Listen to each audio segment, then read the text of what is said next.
Hello and welcome to Movies, Films, and Flicks. I am Mark Hoffmeyer, and joining me is a man who brought out his Airwalks from 1997 for this episode. It's Jonny Numb. Oh, yeah. Oh, those Airwalks, man. I was actually at a JCPenney's the other day, and Airwalks, they had Airwalks for sale. It's coming back. It is. Listen, yeah. 90s are back. People are all about the really 90s now.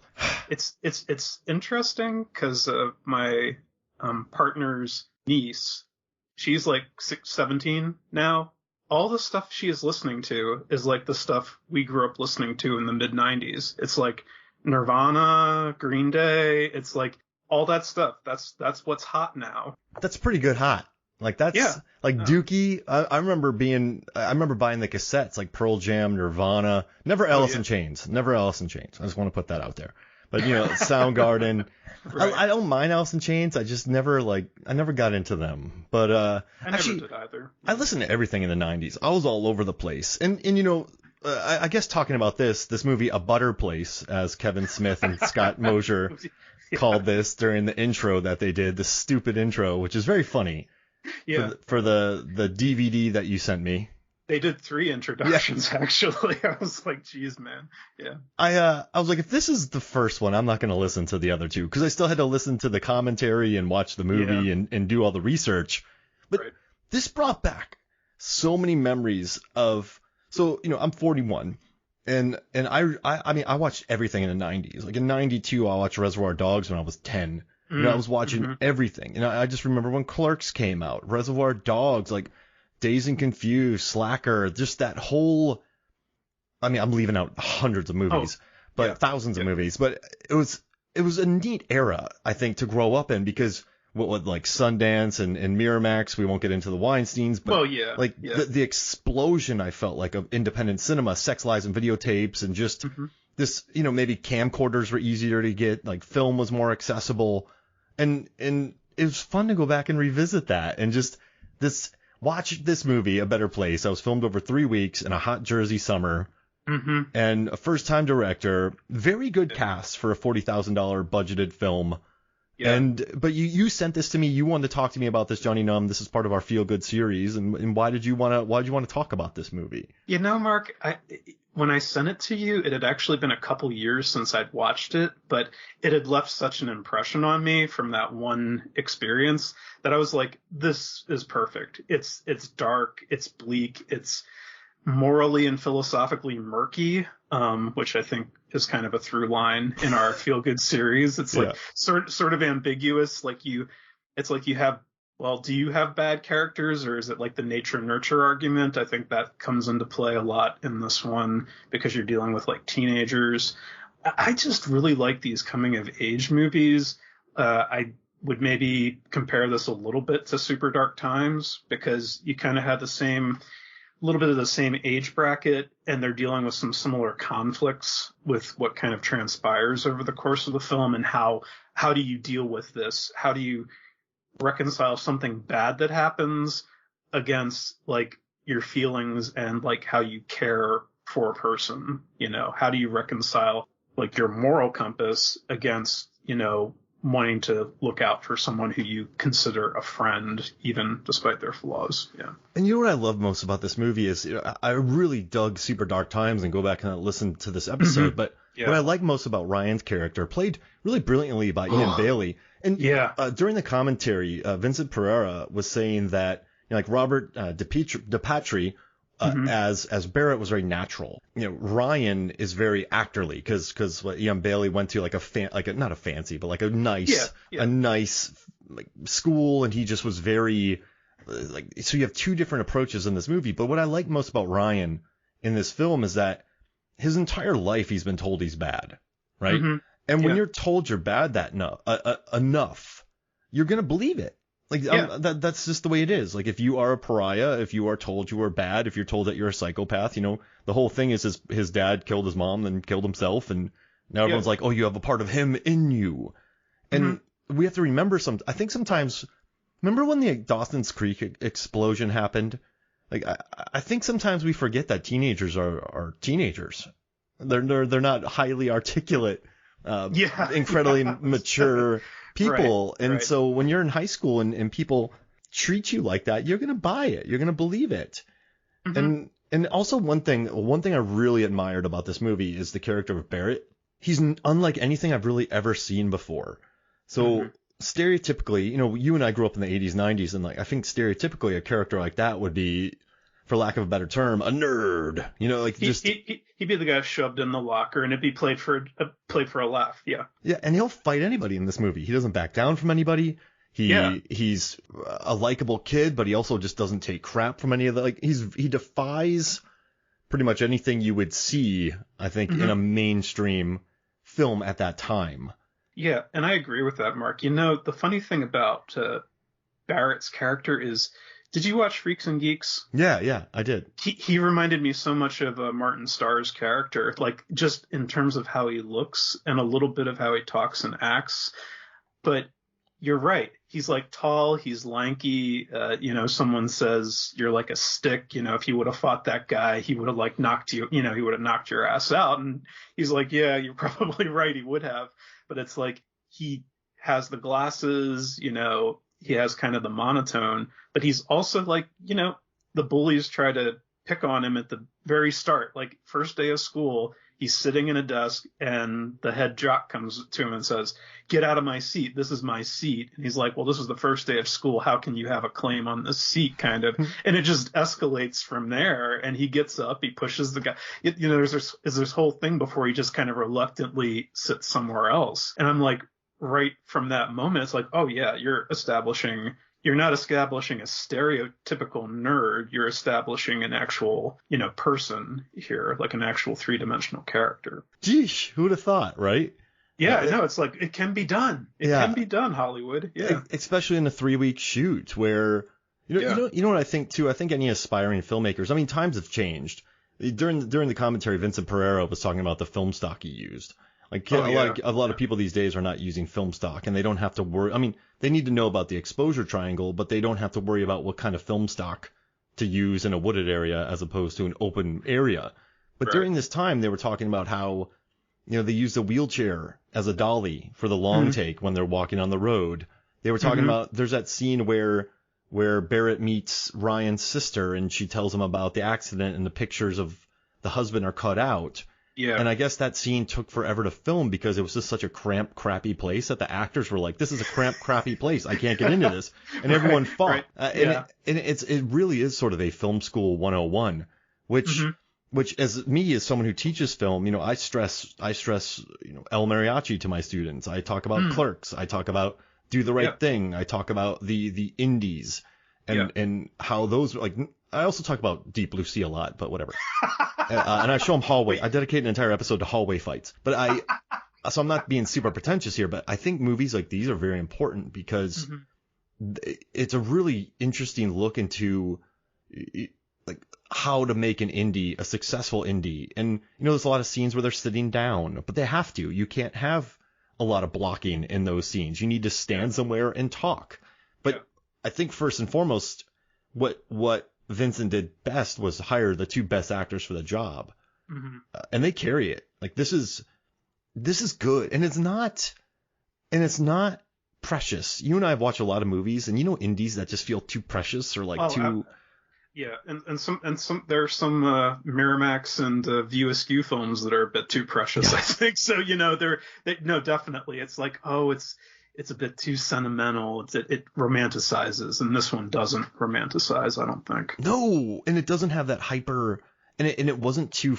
Like, I know this came out years after. Well, it was filmed in '95, so that means like it was already in the process of being written. So like Pulp Fiction, which had its inspiration from French New Wave and Italian westerns, but it didn't directly influence it, and so. It wasn't a reactive independent film. I think it was more of a this guy had a story to tell and he wanted to tell it. But this is very much so a first-time director's movie tackling subject matter like this. Oh yeah. Like, does that make sense? Yeah, I think there's that sense of first-time filmmakers, for whatever reason, you kind of want to make an impression, kind of. And I don't think it doesn't play out like Vincent was was like, well, I'm going to write this story about, disturbed teenagers and their lives or whatever. I think if he had been aiming to write something just for the notoriety that it would achieve, it wouldn't have come off as well, which leads me to feel that something was coming out of him, in the writing of these characters and the writing of this story. It feels very personal in a way. I didn't listen to the commentary. I looked at the deleted scenes and stuff, but I didn't listen to the commentary, so I don't know if he gets into anything in terms of the impetus behind his writing for this, or if he just kind of keeps it on the technical DL. He just wanted to make Badlands. Okay, well, yeah, there it is. Yeah, okay, yeah, definitely a lot of Badlands in this. I didn't think about that. Yeah, there isn't a lot of there wasn't Columbine hadn't happened yet, and you know what though, like school violence was. Yeah, I don't know. You know what's interesting about school violence in movies is it's never treated, and maybe for a reason, it's never treated like this movie or other film. Like it doesn't tackle it, and this was the 90s too, man. So the bully in this movie, he's bullied by his dad. His dad's abusive. So when he gets beat up by Ian Bailey, his dad's like, I didn't raise no expletive, and it's like violence begets violence, and I still think that's nowadays, but I think back then it was like, don't, for lack of a term, don't be a bitch. You know what I'm saying? Like, it's like the whole suck it up. There's, I mean that's like from the 1950s. Yeah. It was like when men PTSD. Yeah, exactly. And it's like men couldn't, we talked about the devil all the time. It's like men couldn't show emotion. They had to suppress their emotions. They had to be the provider, the caregiver. They had to be the rock of the household, even if they were like totally effed up in the head. It's like they had to find a way around this because, psychiatry is not, psychoanalysis wasn't really a thing. And, back then it was all about masculinity. And even in the 90s, it was about that. You even get some of that dialogue in here about some of the things that I think ring true are when the bullies make like sort of homophobic comments towards, the sort of the outcast, and the outcasts come back, and it's like, it's not politically correct now, but in the 90s when we were in high school, that was the thing, kind of. That was the language, man. It was. And I'm not saying it's right. I don't think it was ever right. I'm not like, I'm not saying like that's the way it was like back in the good old days. Like I'm not saying that. Oh no. But that's what came out. That was the language. Like that, and I think, but if you watch any movies from the 80s, 90s, like that was very much so what kids were taught and like how parents thought. But like this movie doesn't, aside from the clothes and the huge shirts and the jeans, the themes are there. So I think movies don't date themselves if they feature a kind of universal theme. Yeah. And they don't feel reactive. Like reactive movies immediately feel dated. Like you see Pool Hall Junkies and you're like, ugh. You see, but then you see something Breathless. I don't know. You're like, that's timeless because of just the way it was. It's so, this movie has, I don't know, but also I just think Ian Bailey is strong in this movie. And I was a Band of Brothers fan, so I had no idea that he was acting before this. And I just love him in this movie. Yeah, I'm sort of surprised he didn't explode after this movie, honestly, because this is he is like the nitroglycerin in Sorcerer, basically. You feel like one wrong bump and he's gonna go off because he is so keyed into philosophy. He's so intense in his sort of misanthropy, basically. He doesn't like humanity. And again, we go back to the nature nurture. Is that because he has this horrible stigma hanging over him because of what his father did? He's living with his aunt who doesn't pretty like much him. basically sort of projects what the father did onto him. I think that's part of it. And he doesn't like her either. The first scene is slightly funny and disturbing, but he's been working out in his room and he wants to take a shower, but his aunt's already drawn a bath. And he's like arguing with her, and then he just reluctantly goes into the bathroom and pisses in the bath, and then goes out again. He's like, "Enjoy your bath." So it's like there's like this, I think, little bit of sociopathy already at work in him. But again, I do go back to the nature nurture kind of thing. How much are we a product of our circumstances? and how much of it is, especially when you're a teenager and you're much more malleable, you're trying to find your personality, I think. When you're young, and high school is another wrinkle that makes it more difficult because everybody is trying to fit in. Most people are trying to fit in. They're not being themselves.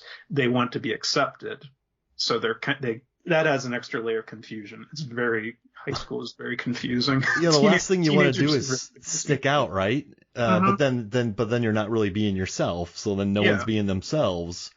And you know what's I heard a funny story about that bath. Is the director was talking about that, and he had an aunt who she would just put the scalding hot water in the bath, and she wouldn't add cold water. She would just wait for the scalding hot water to cool down. Yeah.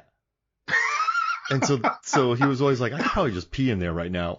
You know, I thought this movie was going to go darker places. Okay. Did you? Okay. Like I thought. Well, tell me what I thought maybe like a school shooting or like so, like not just the aftermath with the bully at the end with Todd. Like I thought it was going to be I don't know. I thought it was going to be I don't know. I just thought it was going to be a lot more provocative from a first time director, but it was. And it didn't end as provocatively as I thought it was. Is that bad, or am I just so conditioned by that? It's an interesting point you bring up. I guess given his character and what we know of him and how much we get to know him and how much I feel changes once Barrett enters the picture. How Barrett kind of presents a complication.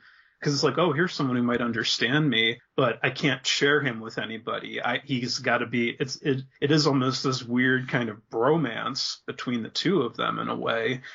I think the fact that they set up the bullying, the main jock bully at the beginning with that brutal locker room fight, which actually the violence in this movie actually makes me cringe the way it's done, because it feels kind of like. It feels kind of true to life. It doesn't feel like Hollywood Roadhouse. No, yeah, or or the hallway fight in Old Boy. It's like it's not.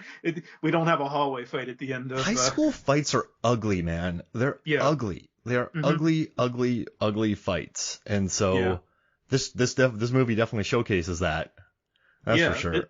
It's like dirty and it's nasty, and I think the fact that they set up the conflict with the bully. Now, we've seen it a million times. The bully picks on the outsider, or in this case, the outsider picks on the bully for picking on the new outsider. And then we keep following Todd's the guy's name. We keep following him intermittently throughout the movie. And I think on that end, that gives him a bit of an arc.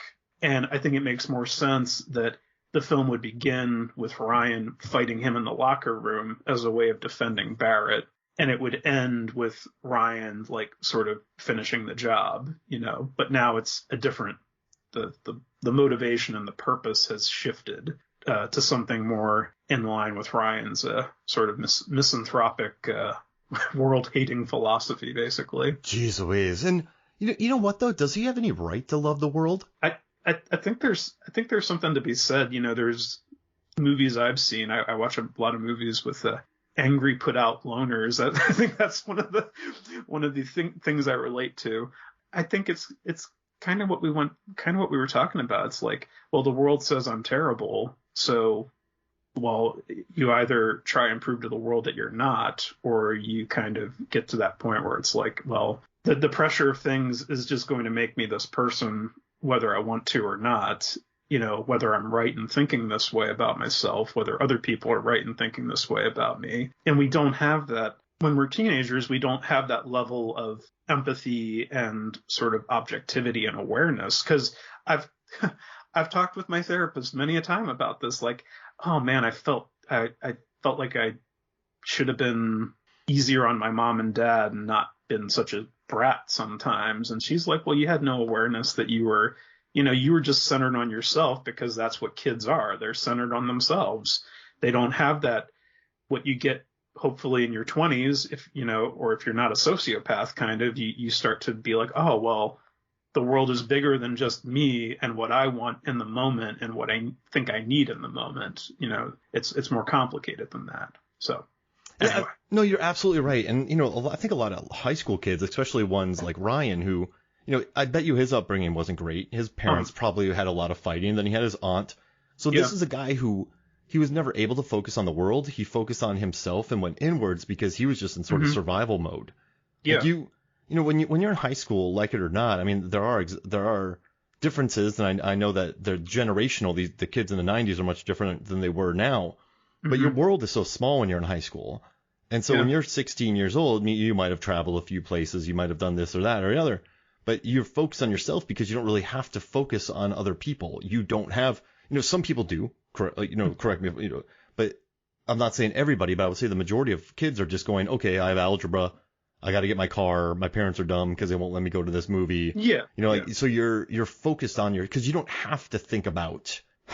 You don't have to, does that make sense? And that's why I think Barrett's good, because his mom had to deal with the loss of his dad, and he has to help out with his mom. And I think he has more empathy with people because he had that loss and he had people to look after. So they're just two totally different examples of high schoolers here, which I like. And I guess what you're saying too is, I think every high schooler, we have regrets, right? But I don't think we had it. We couldn't process that all yet. And also I think Ryan has a problem, and Barrett to a certain extent, is that they're smart. They're smart kids. And that doesn't, sometimes when you're smart and not tough, that doesn't work well with jocks, or bullies. No, there's a lot of cool jocks. That doesn't work well with bullies. Yeah. And so, I guess it'd be easier if you're just kind of not as smart and boring, because then you just get picked on and you don't fight back, and then you don't make it put an even bigger target on yourself. Right. But I mean, I just think this is once again a movie that did a pretty good job of capturing what it is to be a teenager without doing the She's All That, without doing the 16 Candles, without going John Hughes. But also this movie doesn't go Larry Clark. This movie doesn't go bully. I would say this movie's somewhere in between The Way Back and what's Bully. There we go. Bully. Yeah, I would say it's a mixture. It's on the beach. Yeah, definitely. And so is Bully. Yeah, a lot of beach stuff in both those movies. Yeah. Whoa, Jonny Numb. I don't know where that came from. I don't even. But yeah, so I'm happy that it finds a middle. And so I show my students the trailers for kids in Gummo. I'm like, the 90s were crazy, y'all, and they're like, what is happening? But yeah, this movie, I think it does a good job of tackling, like you said, the introverted kids, fatalism, existentialism, just all those things, but it doesn't do it too pretentiously. No. And the thing that's interesting, Mark, and I was thinking about this after I rewatched the movie, I was like, it's saying something that Ryan's dialogue and Barrett's dialogue is coming off. It rings true. It doesn't ring okay, some 35-year-old wrote this dialogue, but they're both using these big words. They're familiar with these, Ryan has read all this philosophical stuff in the wake of his parents' death. So I can buy into the fact that he kind of have a mind that's churning with these concepts, and that he's a bit brighter than maybe he shows outwardly in his school studies. And I think Barrett, I think with his loss of his father and just kind of being forced to adapt, it's kind of, it puts things on a bit of a different plane and adds to their outsider status, because something I thought was, it's interesting when you lose a parent at a young age, kind of, and I'm speaking for myself, because it sort of does shift your thinking of things. And I can't really say specifically how, but you're all of a sudden sort of faced with this, that's okay, that there was life, now there is no life. And how do you move on from that? This person who you relied on to an extent, or you thought would be around for a couple more decades, is, not there anymore. And I think it's sort of, sometimes I know it kind of shifted my mentality to a more existential plane when, I lost my mom when I was 19, not to get all soapy on the show, but, it was just kind of I found myself getting into actually Sartre and philosophy and stuff like that, and thinking more about, well, what is life in the greater intergalactic, infinite space and time sense of things, kind of. So that might explain a bit of how I am today. But yeah. Well, I think it's really hard for kids who maybe experience trauma when they were growing up or experience that, because you can't just be a kid and enjoy yourself. And so I think there are kids in high school who have that high school experience because they have a 2-parent home. I think sometimes people call them the outsiders, but I also think these are kids who at a young age were forced to think about loss, were forced to like look at themselves. Like, in high school, you shouldn't have to look at yourself and just be like, am I, you know what I mean? Like, you should just exist and worry about what you have to worry about. I'm not saying be a bad kid, but I think, like you said, at 19 or any of these, you experience this, and then you just really gotta sort of, like you said, shift your priorities or think about other things. And that doesn't work too well for other kids who just live their life carefree. Yeah. So yeah. that's why there are cliques, I think. That's why there are different groups. I think it's just people who have different life experiences and then how they juggle them. I don't know. This is a pretty fine look into those kids' lives. And one of the more mature ones, I would say, but also it's by a 45-year-old didn't write this who's like, man, I need a hit. Okay, there's a girl. She wears glasses and overalls. And when they take them off, she's hot. You know what I mean? Like there's, or like the John Hughes romances in idyllic Chicago households, Chicago suburbs. And it's. Ducky would not end up with Christy Swanson at the end of that movie. That's not how the world works. Frank Whaley would not have ended up with Jennifer Connelly at the end of Career Opportunities. She would have, the actual movie Career Opportunities would have been Jennifer Connelly chasing after him with a chainsaw because she's so pissed off at having to spend the night in a Target with him. Anyway, I digress. That's 2 episodes in a row where we've gotten Career Opportunities. Hey, I did not like that movie. No, Sorry. but that's, people don't explore that, man. Like I'm telling you, that's, and I guess that, like, even like the 90s independent scene.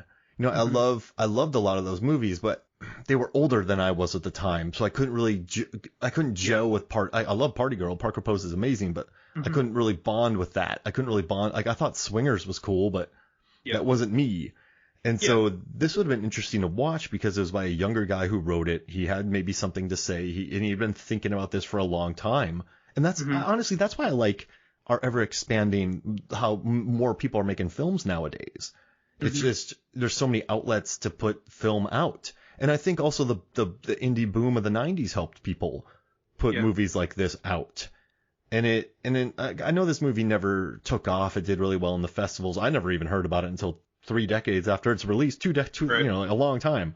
Right. Thanks to Jonny Numb. But it's 25 years. But it's I don't know. It's a good piece of work. It's a mature piece of work. It's a very much of a first filmmaker's film, but I don't know. Like, this is one of those movies where if you just put it in context of what it is, a $40,000 film shot in 3 weeks, it's excellent. It's really excellent for that. And it's very mature and it's not as provocative. That was the biggest thing that made me happy, man. Like, I was like, something gross is going to happen. And it does, right? Like, it's sad and it's, well, yeah, it's dark. It's still dark in its own way. Maybe not super dark times. Well, I mean, yeah, it's maybe not quite in the way. It sounds like you were maybe anticipating something like Elephant on a bigger scale, like Elephant or something Bully. like that. Yeah, I mean, this did remind me more of Bully, at least in how what ultimately happens to the bully in the film, but it doesn't quite go as far with like the the aftermath and what have you. I like how the film ends actually with that last line, and it's like, that's it. And it's like, what do I do now? It's like what now? Okay, well, you don't know what now because that's the end of the movie. And I kind of love that it didn't go into like, oh, okay, and this is what happened, a year later we catch up with Barrett and find out what's going on. But yeah. I mean, Ryan wasn't long for this world. The problem is he's a really good looking kid, had money. He could exist as like a Bateman in American Psycho. Yeah. But he also, I don't think he was that vain. I don't think he was a much different type of angry person than like a Bateman or, all the cult heroes of the like Tyler Durden. He wasn't one of them. Mickey and Mallory. Yeah. He was I don't know. He's just, the kid's bottled up. He's ready to explode. That's the interesting thing, Mark. I guess that's another thing is that, Ryan, Eon Bailey he's a handsome looking fellow. He can rock a polo shirt and some some dockers. I gotta say, I'm like, this guy is a pariah, and it's just interesting because it's like in an alternate universe, he would have like this, in the John Hughes movie, he would have that good looking girlfriend already. He'd probably be more overtly like a bully character, he'd be the guy who's picking on Anthony Michael Hall or John Cryer or whatever. But it's kind of a fascinating positioning of this certain look. Like, just, he looks very normal. He looks very well put together when you see him in school or when you see him at any time. He's dressed like a quote unquote normal kid would be dressing, in the mid 90s. And that kind of adds an additional wrinkle to it, because it's like, this guy doesn't look like he has anything wrong on the outside.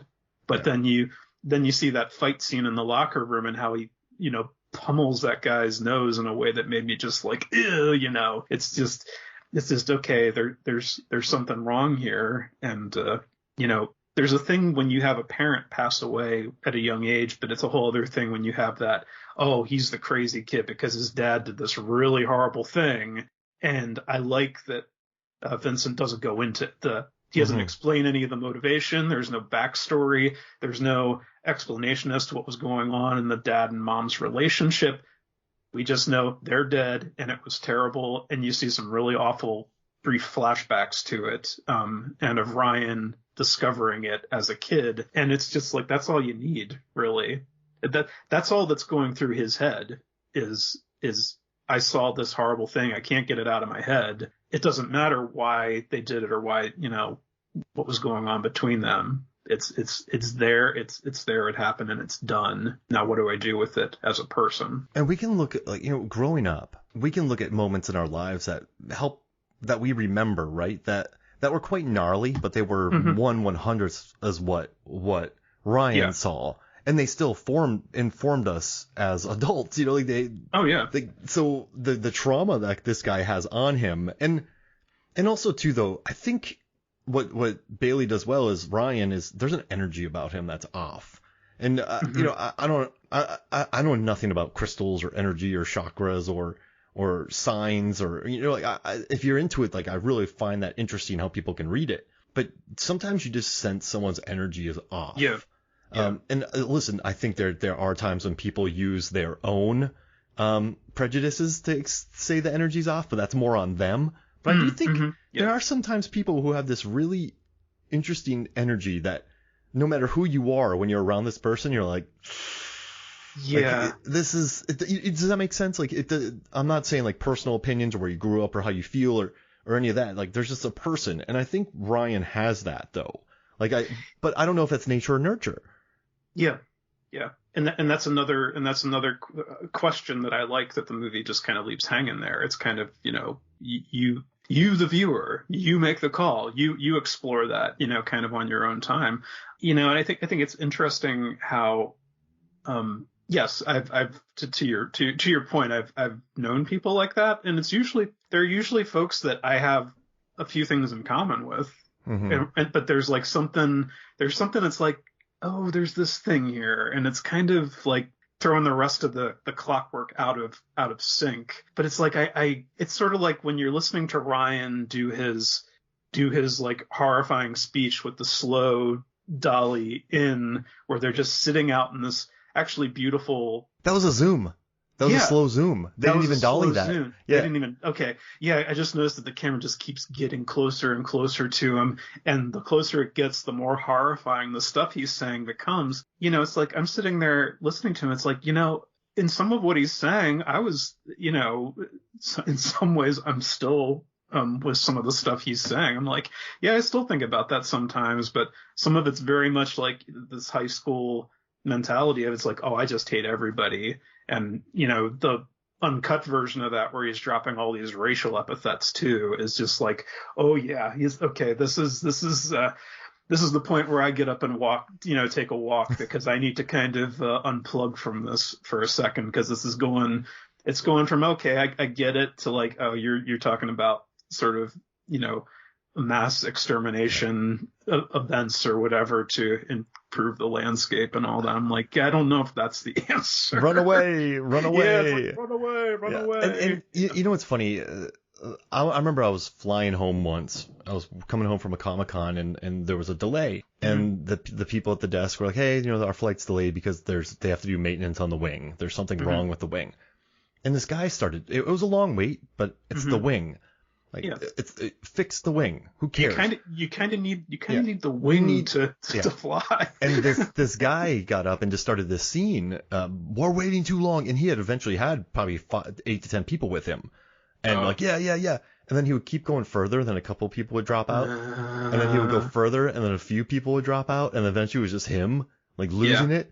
So it's kind of like his speeches, And I think this is. I hate to keep going back to this, but you watch movies like, I don't know, Spring Breakers, you watch movies like this, you watch movies like Fight Club or American Psycho, and you're either totally on board with what these people are saying, or you're like, oh, this is a satire. You get the joke, like with American Psycho, or you, like or like Boondock Saints, or like yeah, these guys, yeah. There's always interesting ways to watch these movies, but that's why they're interesting, though.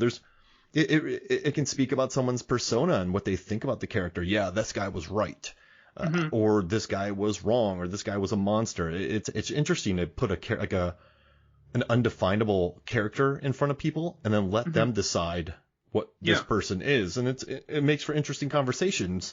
And so, but like Ryan's not, he's a kid. Yeah. And like he witnessed something horrible. His aunt. I don't know what they say in Jersey. What do they call it in Jersey? What's the aunt? We need to get Levengood over here. But this kid had never had a chance to be right. So I think some kids, if they have a good spirit, they can not fight their way through it. But I do think sometimes kids have endure kind of. But Ryan definitely has that sociopathic wave. But he never had a chance. So he could have been a rich sociopath, or he could have been a loner sociopath. So but it's not evil. It's not like it's just looked at as kind of just the violence, and like how violence can just create more violence, and then like how people deal with that violence. And there's no major speeches in here. Like, listen, when I was young, I got beat up. And I trained and I went to beat this person up. And you know what? I pummeled him good. But you know what? It didn't do anything for me. I was still just as angry. And next week, I pummeled another kid. And the week after that, 3 of them. Like, wait, what? Like, I'm thinking of American History X, the paper at the end where it's like, Eddie Furlong saying in voiceover, "Hate is baggage." He's totally reformed over the course of writing this paper for his class. But no shade towards American History X. I haven't watched it in a while, but I liked it when I watched it back in the late '90s. Yeah. I mean, that's just a case of Ed Norton being incredible in the role. I think sometimes when actors are really good in movies, you're like, man, that was a good movie. Then you think about it later and you're like, wait. But you can be not hoodwinked, but you can be really entranced by a performance. Oh yeah. And then you're like, hey, I don't think it's that easy. Yeah. That's. And I think that's what gets me about stuff like that, because that one's almost like it almost kind of does the structural formula kind of thing, where there's like this redemptive arc. It's not like a romper stomper where I think Russell Crowe is just as horrible at the end as he is at the beginning. So, like 2001. Clockwork Orange. Oh yeah, exactly. It's not even a Clockwork Orange has that. It's like, oh, I was cured all right, Only it's a bit of a paradox in that movie. Yeah. So, yeah. And oh gosh. Good old, I was, and then I wrote a letter. And then all the world's problems were solved. And now we're good. I don't, the older I get, I'm kind of like, I'd rather watch something like A Better Place than like, I mean, John Hughes movies have their place, no pun intended. I like some of them. I got the Breakfast Club Criterion and everything. I mean, that for all that movie's contradictions, it's like I still think it's a good movie. I love watching those actors act off of each other and everything. Go ahead. And like, sorry to interrupt, like, but you got like, remember in the like early '90s when you watched Breakfast Club? That was like one of the first ever movies where everyone got together and realized like, oh, we all have problems. Like there wasn't. Like, you know, I know in the 50s you maybe had some Brando, you had some James Dean. I think the 70s, 80s kind of 70s kind of got into more like the realism, the gritty realism. So you definitely had more like naturalistic. So like, I think America finally embraced the Italian neorealism, like French New Wave, got a little bit more realistic. But like 80s, man, like you had Revenge of the Nerds, you had Animal House. So even if we look at like in context, like Breakfast Club was good for kids to watch, I think, just to be like, oh, yeah, we all have like very simplistic, very problems are solved at the end, but I guess for what it is, like for what it is, I think it was important in the 80s for some people to watch. Yeah, I mean, I didn't see it till the mid 90s myself, or actually it was probably like the late 90s. I saw it. I watched it with my first girlfriend, so that would have been in 98 actually. Yeah, and you know, that movie was just actually kind of considered just like a rite of passage thing. It's like you have to watch this because she was the one who was kind of insisting that we watch it together. So it was kind of very much like this, you know, you're of a certain age, you know, you should watch this movie, you know, and you know, to your point, it's like I like that it's just kind of a character piece.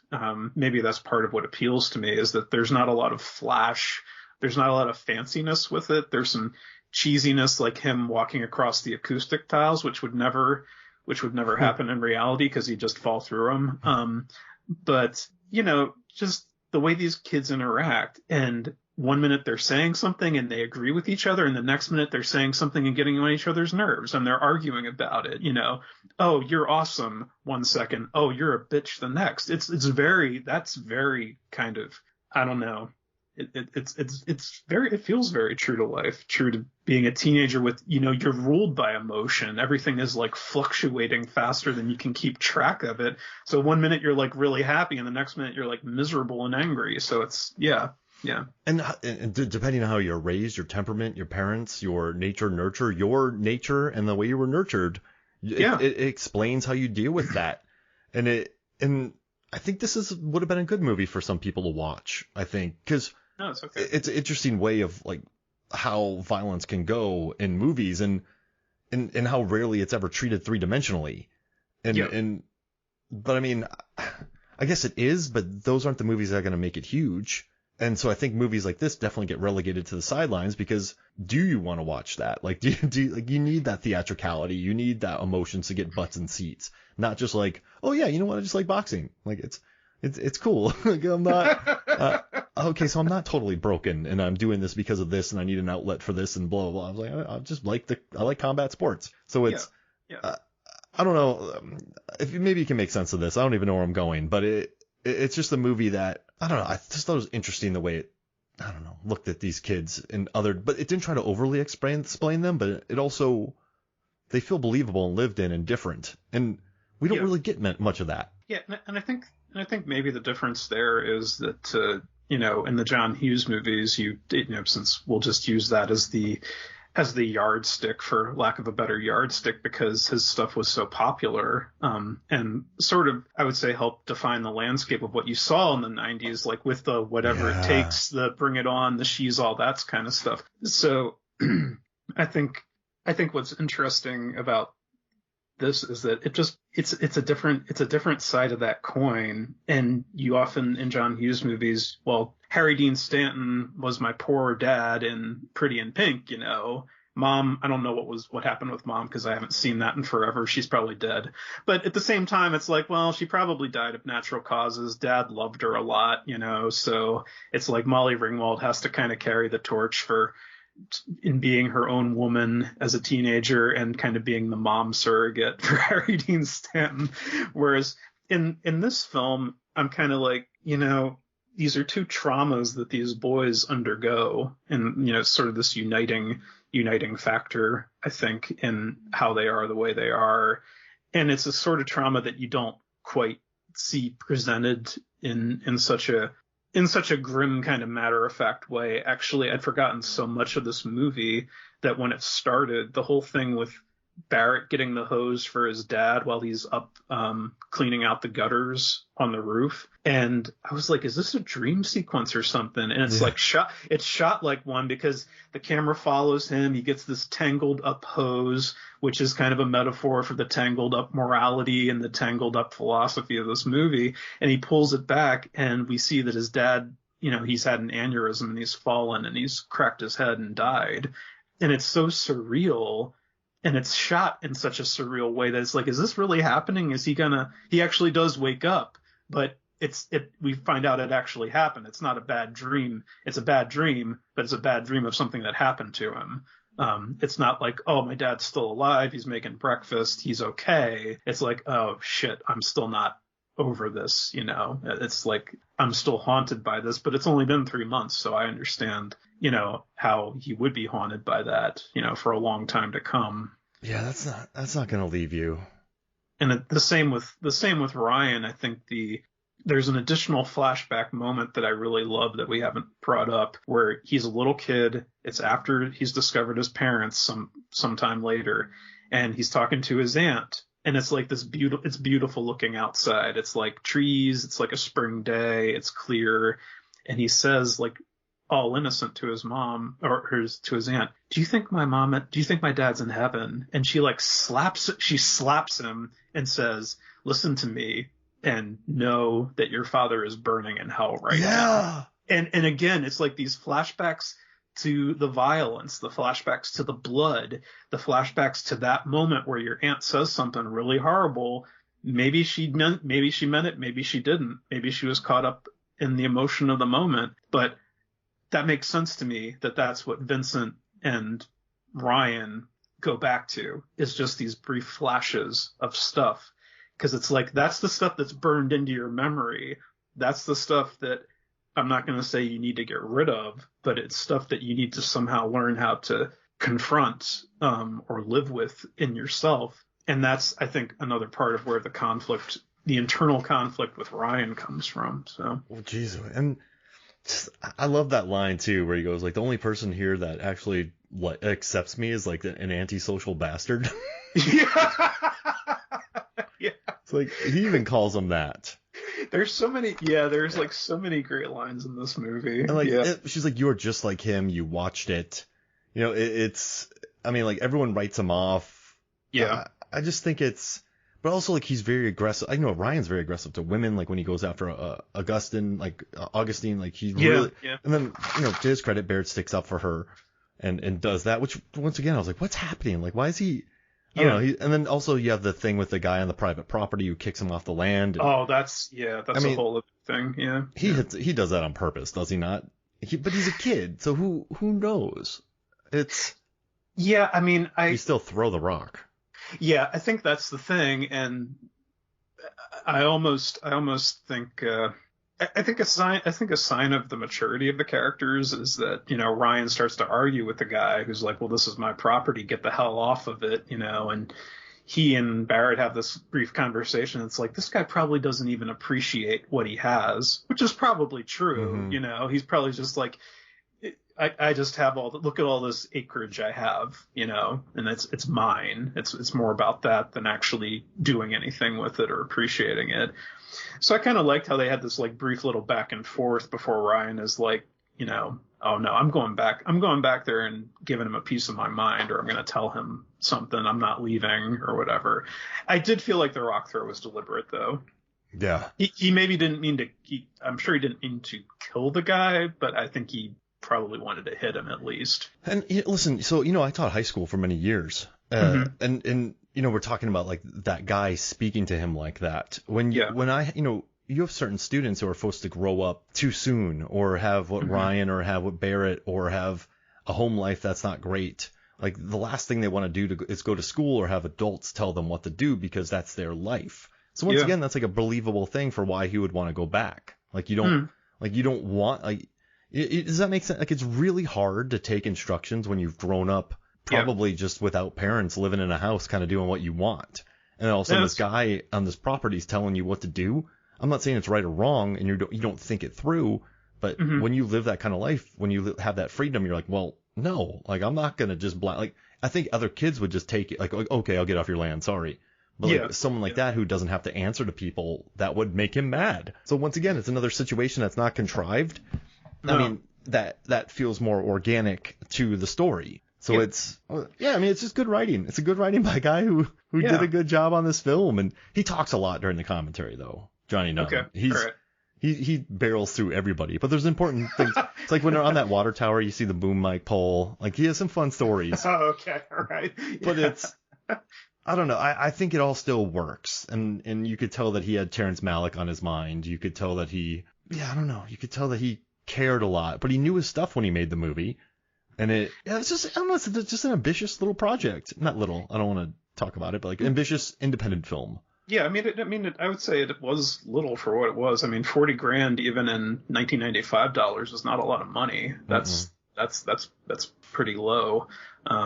So yeah, no, I agree with that, Mark. I think maybe it's refreshing because you were talking earlier about how Tarantino had kind of made the splash with Pulp Fiction and Reservoir Dogs around the same time, and I think the fact that Vincent doesn't go that route of kind of the hip ironic, depiction of violence, like maybe what you'd see in a 70s Italian crime film or something like that, which, Tarantino might be trying to do in Pulp Fiction or something like that.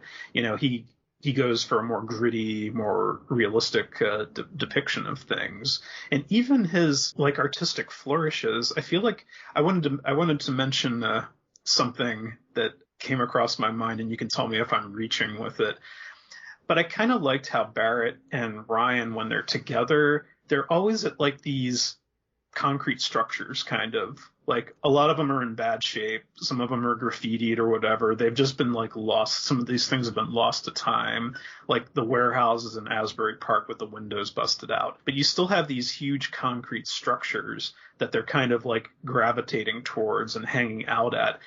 And I guess something I was thinking to myself was, is the concrete, the stability of concrete kind of like a metaphor for the firmness of Ryan's belief system? And it's like only through some extreme action, like a wrecking ball taking down the concrete, the concrete structure being leveled so something new can be put in its place. Is that kind of a metaphor for his personality and his journey? It's like he's kind of this wall, and he's kind of like that's really it's like something needs to knock him off his pedestal. I guess something else needs to knock him off his pedestal to make him reevaluate things. I don't know, or if he's even capable of that.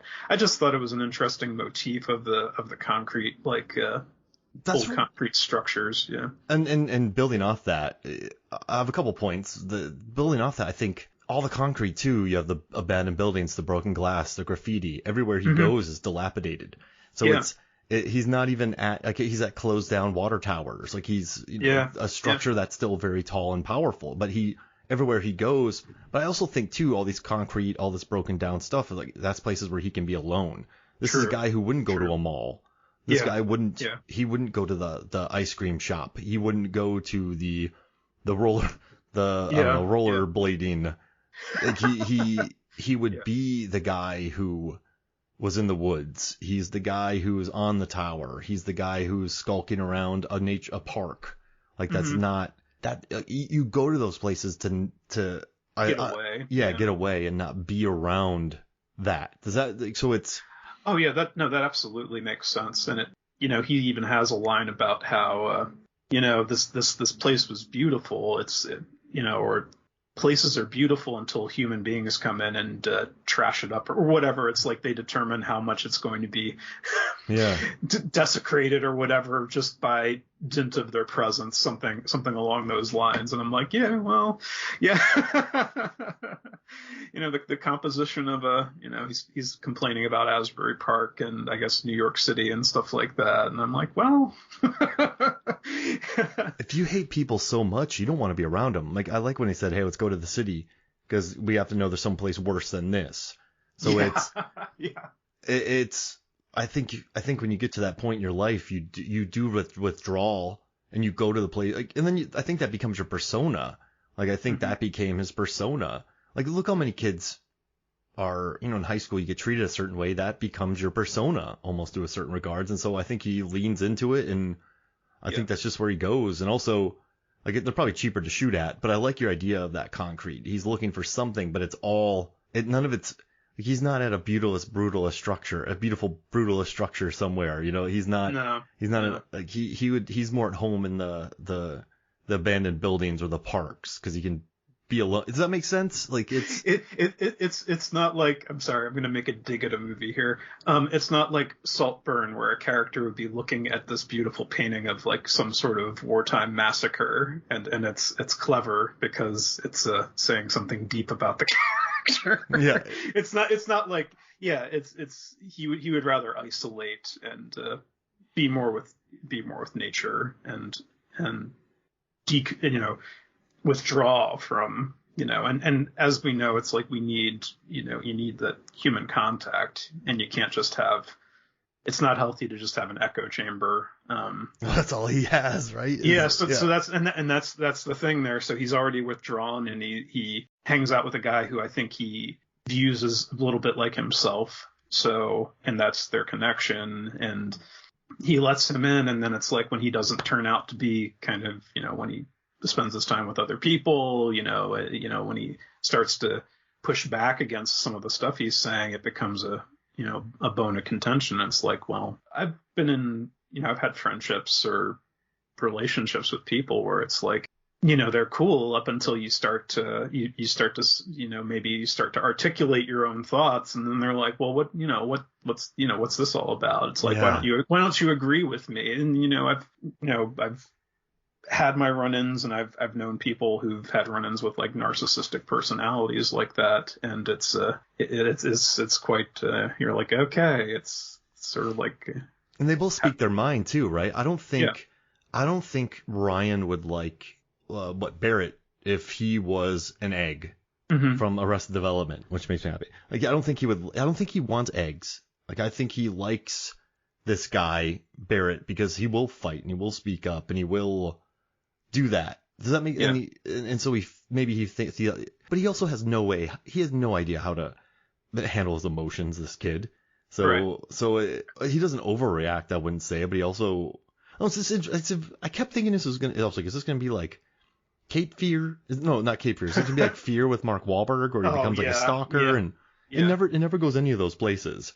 It's like, once again, it's just another reason to appreciate this movie.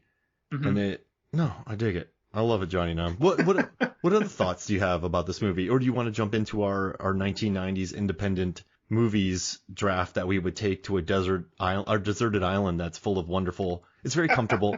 Like we said with Nick Rehack and you, like, you go to this island for 6 months. When they pick you up in 6 months, you look exactly the same.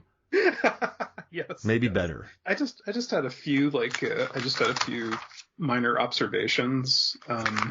I took a lot of notes on this movie, actually, but I like that the ferret was named Cimino after the director Michael Cimino. There's a reference, Vincent makes a reference to Heaven's Gate. There was a line that he took from Heaven's Gate and included in A Better Place. I haven't watched Heaven's Gate yet. I have the Criterion, but it's like over 3 hours long, and I need to like etch out an afternoon to be able to watch it finally. But I thought that was interesting.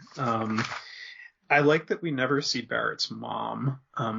She only at one point we hear her talking to him on the phone near the end of the movie, because she's always away working like double shifts to take care of him and pay the bills and stuff. Yeah. I like that we never see the mom. I think that just makes, and it sort of adds another angle to things. And maybe, I think we talked about it with the Super Dark Times episode, is like in the 90s, your parents say, you come back home from school, you're like, I'm going out to my friend's house, I'm riding my bike over. They're like, be back in time, be back by dark, be back in time for dinner. It's like, and they just kind of, it wasn't like nobody had cell phones. Nobody was like, you called the police if your kid didn't show up, or called a neighbor or something. But it was very like, it was more open. You could just go out and do whatever. It wasn't, weren't really helicopter parents back then. So I thought that sort of added an interesting wrinkle. It's like really the kids' world kind of, they're on their own, trying to figure stuff out. But that's an important part about growing up, but I also think it can be a dangerous part of growing up because you have to maybe grow up too fast sometimes. Oh, yeah. Yeah. Absolutely. And maybe, you wind up doing things that you regret with a sword and a milk carton. I don't know. Oh, yeah. In the park. But, and I guess just one more thing, and maybe it's adding a little bit of authenticity to the film, which I already feel kind of looks and sounds pretty authentic as is. But when Barrett and Ryan first hang out after they meet at the lookout tower and they're walking down the street to go home, when they stop, they say a few words and then they separate. I like that in the background you can hear someone mowing their lawn, yeah. and you know that someone was just out there mowing their lawn while they were filming, but you hear this like put put put of a lawnmower going. And I felt like that added just so weird to a thing to kind of to hone in on. But I was like, it makes it feel even more real right now, is the fact that someone's just out there mowing their lawn while these kids are just in the street talking. So if they didn't have Skywalker Sound, Skywalker Sound did the mix for this. I saw that. Yeah. If they didn't have Skywalker Sound, they would have been screwed. But Probably. they definitely needed them, and the way they fixed everything up for them. But no, I mean, yeah, this movie, it's very Badlands. Yeah. And Mark, is this your way of saying we should do that one next? I mean, yeah, absolutely. I mean, I got, I'm like every Criterion person that gets made fun of. I have the Blu-ray sitting right here unopened, right next to me. So it's, I just got to watch it now. Yeah, I watched it sometime last year, and I actually really dug it. I'd heard such good things about it. I'm like, oh man, this really is as good as everybody says it is. Oh man, Badlands. So, well, listen, it's feel good. But, okay, it does a feel good movie. Yeah. All right, so hey, let's do our Desert Island talk. Okay. So so we're gonna pick 5 1990s independent movies, five independent films from the 1990s that we'll take with us to this desert island, and those are the only 5 things we can watch while on a very nice island. Coffee and it's all great there. It's wonderful. Yeah. Like it's not super comfortable, but you're never uncomfortable. It's kind of like a Starbucks without the noise. Yeah. It's kind of... you know what? And like it's so perfect that you're kind of like, I don't miss all the noise, but also I like my creature comforts. Yeah. So you're not like you're not looking like Tom Hanks from Castaway. No. All right. So we can pick the same movies if we want. Doesn't matter. But I'm gonna let you take the first pick here, and you can. Oh my goodness. Okay. Well, I tried to set a little handicap for myself. I didn't want to pick anything that we've talked about or that we might talk about, because I didn't want to I love the Virgin Suicides, but we've talked about it before, so I just wanted to maybe go with some stuff that's hopefully a little less expected. I don't have them in any order, Mark, so we'll just roll with it. But since you mentioned Parker Posey earlier, another movie like A Better Place, this movie is one that hit me kind of when I was like in my late teens, was Suburbia, the Richard Linklater film. Yeah. Great ensemble cast of actors who really went on to, like Nicky Katt, Steve Zahn, Giovanni Ribisi, and you got Parker Posey. Yeah, Parker Posey. And it's based off of this stage play by Eric Bogosian, and it sort of probably started my love affair with movies where characters are just hanging out talking. It's just a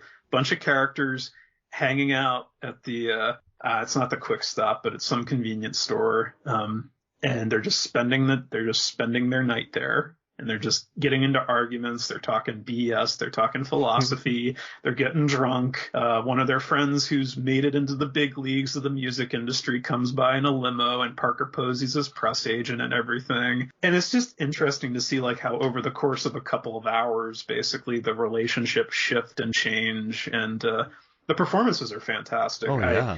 I love that. I love that movie. I watched it so many times when I was in my late teens and early 20s. So it really, that one kind of hit hard for me. So yeah. Oh no, that's a good pick. I love it. Like you didn't. Yeah. I don't think either of us are gonna pick Dazed and Confused and Slacker, are we? Mark, I'll turn in my MFF badge. I haven't seen either of those. Oh wow, cool. They're Criterion put them out, right? Yeah. Yeah. Okay. Next Criterion. So. Okay, so I'm gonna go with. I'll send them to you. You sent me enough. Okay. I'm gonna go with Ghost Dog: Way of the Samurai. I have to pick a Jim Jarmusch movie if you're picking independent films. But this one's Forrest Whitaker, and it's a brilliant. The score is wonderful. It's very funny. There's some very good lines. It's Forrest Whitaker is like a samurai, and it's just oh man, I could just watch it over and over and over. And I love the characters, and I love Jim Jarmusch. So I'm gonna take it's 1999's Ghost Dog: Way of the Samurai because I love that movie so much. I picked up the DVD at a flea market. I still haven't watched it. I want to watch it though because I've heard it's so good. Yeah. I mean, it's just I love Jim Jarmusch. Like there's multiple movies of his I could pick, but I went with that one because it felt right. Oh, absolutely. Yeah. I'm gonna give a shout out to I think Andy Goulding on the MFF Facebook. Oh, I'll admit, Mark, when you put out this question to the group, I was like, I should probably just look over what people sent in because I'm probably like missing a lot of stuff from my list. Just maybe stuff I haven't watched in a while, and maybe never got logged on my Letterboxd. So he, I think, had Crumb on his list, and I am like, oh my god, yeah, one of my favorite documentaries of all time about the 60s counterculture cartoonist Robert Crumb, and it's just one of the most jaw-dropping, powerful documentaries you can watch. It's very intimate because it's about his family, his relationships with his wife, daughter, his ex-lovers are interviewed and everything. It's a fascinating movie to watch, and that was what got me started on wanting to seek out his comics and stuff like that. Well, nice. So I love. Have you seen it? No, I've never seen. It's been on my radar for 20 plus years, but I've never watched it. Yeah, it's fantastic. I mean, Criterion put that one out too. So next 50% off sale. Yeah. Money. Yeah, I know. It's just really like you just watch it in kind of a trance because it's like, how are these real people? Because there's like so much. These are people who have a lot of damage, but it's like not Hollywood movie damage. It's like it's their lives kind of damage. Yeah. So it's very fascinating, very disturbing, but it's like you can't help but get sucked in by it. So Crumb, yeah. Perfect. Oh man. Okay, so I'm gonna take El Mariachi because good one. Robert Rodriguez is my guy. His book Rebel Without a Crew is incredible. I recommend it to all my students. He's long been one of my favorite directors of all time, and just learning how he shot the movie, but he had to have everything planned as carefully as possible because he didn't have much film. Yeah. So it's like it's just interesting watching how he made it and the story of how he raised the money, and it's just one of those movies that's just loaded with creativity and I want a 1990s independent action movie on my island. So I have two. I have Ghost Dog and I have El Mariachi. But listen, I have to, man. Like Robert Rodriguez, I listen to all his commentaries. I watch his cooking schools. I followed his career my entire, probably since I've been what? Oh, yeah. Yeah. 12, 10, from Dusk 12? Till Dawn, Desperado. He's a guy that works outside the system. He's in Austin. He's in Trouble. He does Troublemaker Studios. And I just admire him and how he's done and how he's worked his career. So, I got to include that. Like, I have to include El Mariachi. And, I think it's really interesting because that's one that I only watched for like the first time last year as well. And I was like, holy crap, this movie is as great as everybody was saying it was back when it was like taking the festivals by storm. I was like, everybody was like El Mariachi. And I was, to your point, I was like, he really, the way he shot that. And I'm like, how much did he spend on that movie? Wasn't it 15,000? It was something absurdly. Yeah. Was it? 7,000. $7,000, not 700,000, which isn't even a lot, And I was just amazed at how he really established his aesthetic with that film. And I think to an extent, he still brings some of that stuff even to something like Alita Battle Angel, which was like $200 million movie. He still kind of has this troublemaker, if you will, outsider art kind of aesthetic going on with his attitude, that still comes through. in his movies, which I like. Yeah. I don't know. Yeah, Desperado. I remember watching in theaters. I think I bought a ticket for another movie, snuck in there. I watched From Dusk Till Dawn in the theaters. Like, I've just followed his career. I've always wanted him to succeed, and he's like an outsider, but he's made it in, and he still likes being on the outside, and I love that about him. So yeah, that's my second pick. Okay. All right. So for my third, we were talking about movies that maybe didn't pick up a lot of momentum or aren't as well known as they should be, i.e. A Better Place. I am hoping more people kind of pick up on the movie after listening to our conversation about it. But this is a movie that I think was languishing for more than 20 years without distribution, and it was only released very recently by Vinegar Syndrome. It's A Gun for Jennifer, and I watched it just a couple days ago, and it's from '97, and it's basically the 70s had I Spit on Your Grave, the 80s had Ms. 45. Okay, imagine this is the 90s answer to those movies. It's very gritty, shot in New York. And also imagine if it was more than one woman as part of this group that goes after, men who are raping and abusing women throughout, the Big Apple. So it's a very interesting movie. I was sort of blown away by it, honestly. It's really gritty. It has that, what is that aspect ratio, Mark, where the sides are blocked off? 1.85 to 1? Or is that 4:3? Or it's more of a box in the middle of the screen. Is that 4:3? Okay. Let me, or 1.8, no, it's not 1.85 to 1. No, it's 1.37 to 1. Okay. All right. Yeah, that sounds good. So I think it was shot on film. But it's just a really powerful movie. Good performances. I think it's really, I would say it's a really relevant movie for today, actually. Because there's it brings up a lot of arguments, for men being scumbags, but it also brings up a lot of arguments as how far is too far in terms of vigilante justice. I know that stuff came up in movies like Death Wish or whatever, but it's kind of interesting to see it taken pretty much an exclusively female point of view. So there's conflicts, there's murky morality in this movie as well. I was utterly captivated by it. The performances feel very real, really no known actors in the film, but everybody does a great job. It's, just a very gritty New York shot film before New York got all cleaned up, and it's good. So I love it. Perfect. Gun for Jennifer. I'm gonna go Smoke Signals. Have you seen Smoke Signals?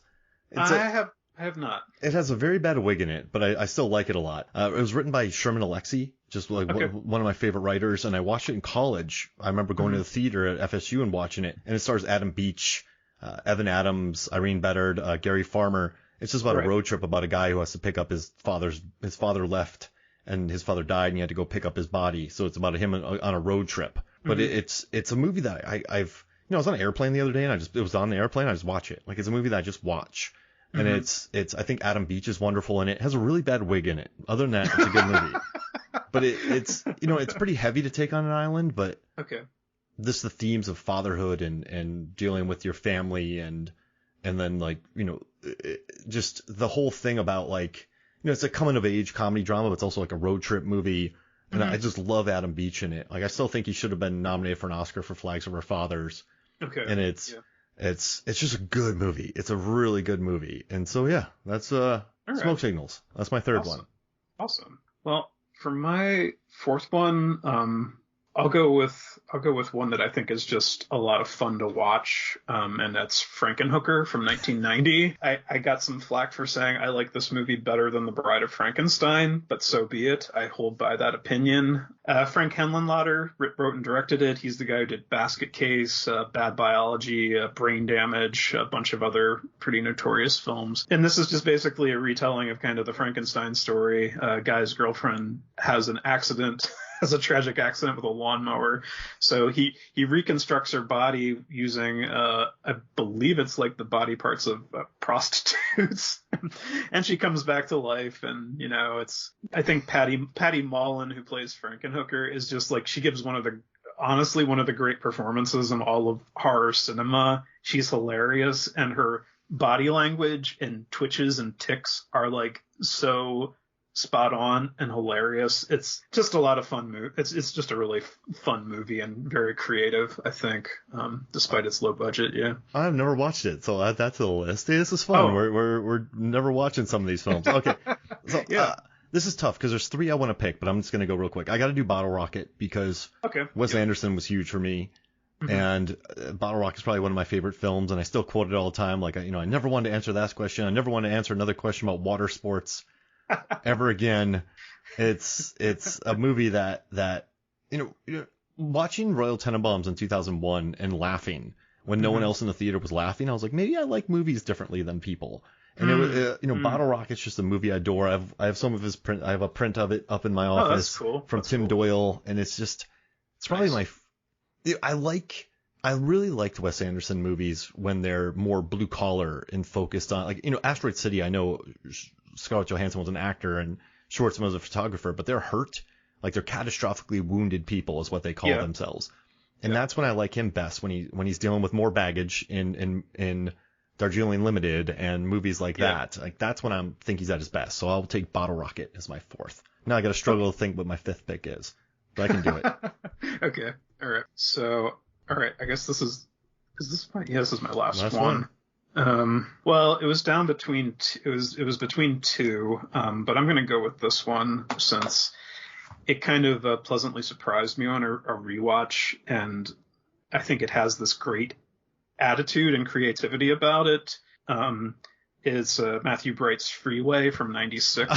Oh man. Yeah, this in an alternate universe, like, you could pair this with A Better Place, only this is like, there's some similarities there, but it is so foul, so un-PC in so many ways. It's a retelling of Little Red Riding Hood through like the filter of 90s dysfunction, basically, where little Reese Witherspoon, who's not so innocent, runs afoul of Kiefer Sutherland, who is the big bad wolf. And it's, when I didn't like it when I first saw it, like, back in the late 90s. And I think back then I was like, I don't like these characters, so I don't like this movie. I didn't quite have that ability like we do now when we do the Feel Good series to be like, okay, this is a horrible character, but I understand the horribleness of the character, kind of. And it's not just a horrible character doing horrible things just to be horrible, necessarily. Yeah. So it's kind of, learning that difference was kind of important. But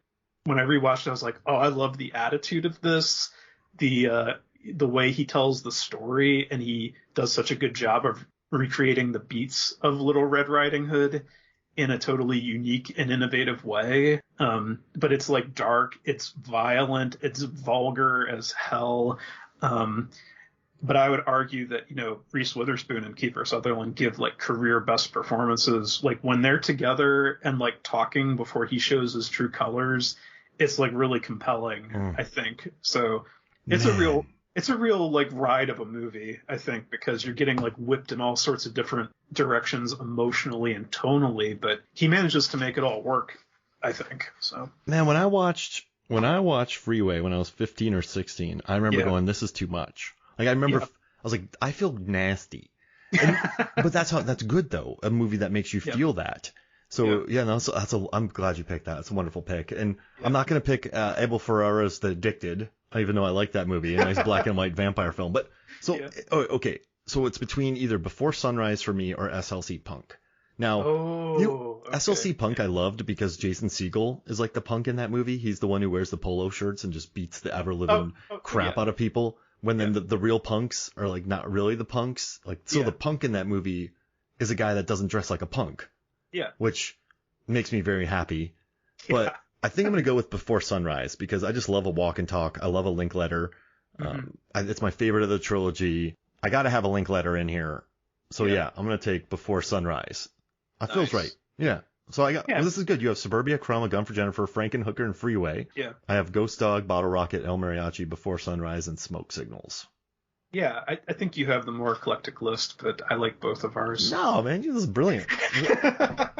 You picked Freeway, and I shuddered. So I'm glad you did that. That was awesome. I was like, it was either Freeway or the Doom Generation, actually. So. I didn't get any Parker Posey in here, which is kind of a bummer. I do like Kicking and Screaming by Noah Baumbach. It's a literate type film that I enjoy. It's like I have that. I have the Criterion DVD of that, but I haven't watched it in so long. So I was like, I couldn't quite bring myself to add it to my list. But I did want to put. I love Baumbach pretty religiously. I mean, I would have, if The Squid and the Whale were in the 90s, I would have had The Squid and the Whale on my list. You know what? That's my favorite by him. I'm dropping one. I'm gonna. Oh, come on, man. All right, I'll keep it. No, go ahead. No. Well, no, because I don't want to drop them. I was like, I'll drop one. Then I looked at my list and I'm like, I can't. No, so. I want to. No, go ahead. I want to see what you say. There are no rules. I would here. probably drop Before Sunrise because if I'm on an island for 6 months, I don't want to watch a romance. So I'll just watch Kicking and Screaming because they're just being idiots. Like it's people hanging around college too long and just drinking beer and like having conversations. So I'm gonna do that because you don't want to be an island. Yeah. It's like I miss my wife and my kid, so I don't want to think about that. And the thing about Parker Posey is it's like whatever movie she's in, she reminds you of home. So it's like I need my peepaws in here. You need Parker Posey. Yeah. But so real quick, I just want to read something. So Robin Sparkles said she would do Go, Clerks, The Blair Witch Project, Pulp Fiction. Chris Kelly, The Classic American Movies. He recommends 2 Days in the Valley, Reservoir Dogs, Living in Oblivion, True Romance, Buffalo 66, My Own Private Idaho, El Mariachi, SLC Punk, Ryan Groff as... Okay, here we go. Okay. Home Fries, Blair Witch Project, Go, Drop Dead Gorgeous, Welcome to the Dollhouse, Threesome, The House of Yes, Party Girl, Election Pie, Empire Records, Magnolia, Clay Pigeons, Cube, Serial Mom, Very Bad Things, The Last Supper, Chronos, Jailbreaker, Hackers, Jesse Deal, Clerks, Boondock Saints, Free Enterprise, Swingers, Big Kahuna, Swimming with Sharks, Rosencrantz and Guildenstern are dead. And this is a tough one. I think I can do it though. Mm-hmm. Andy Golding said, Trust, Paris is Burning, To Sleep with Anger, Boys in the Hood, Night on Earth, Gas Food Lodging, Simple Men, Suture, Crumb, Hoop Dreams, Dead Man, Before Sunrise, Welcome to the Dollhouse, Kicking and Screaming, Smoke Safe, Living in Oblivion, Palookaville, Schizopolis, Lone Star, Walking and Talking, Swingers, I Shot Andy Warhol, Henry Full, East Bayou, Slums of Beverly Hills. Take a drink, man. Buffalo 66.